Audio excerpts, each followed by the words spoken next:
Does IAM always get identities from the HR system? One of the community members asked this question during our live session on the weekend in free Simplify IAM community on School. It depends on what identity type the IAM system mostly deals with. Here is the discussion we had it during the call. Hey, I asked the question. I will just take a leave of you, but I just wanted to get some clarity. HR system. Is it the HR system? Is the HR system the single source of document that sort of initiate this whole IAM process? Yeah, this is the HR system.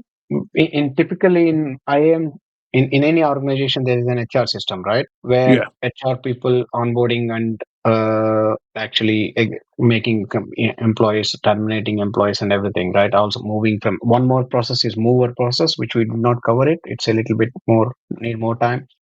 So this is one system I've created as a CSV application. So if anybody who understands already, so it's just a CSV. Like a like a source document. That's what I was trying to get clarity. Yeah. So this one I created using AI, a Flask app, based on the Flask UI stuff. It's a quick HTML based thing.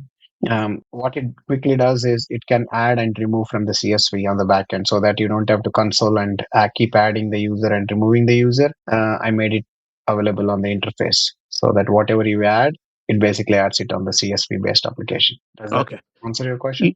Yeah. The reason why I was asking was so you it's more of like you dealing more with like a workforce based sort of IAM.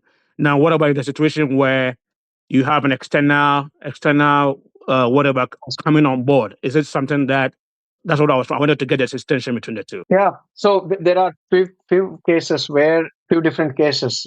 In one organization, externals are all also onboarded into the same HR system, but many organizations they onboard it into a separate system, like directly onto the Active Directory. They use for externals Active Directory as the source of thing, because they don't want to put them into the whole HR life cycle of the employees.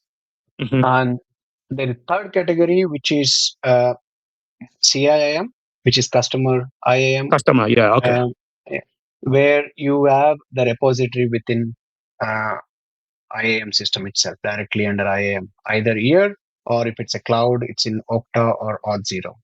So it's directly in the Auth0. So that there where you onboard, register the user, the customer journeys are different. The processes for customers is they register or they are onboarded as a partner, right?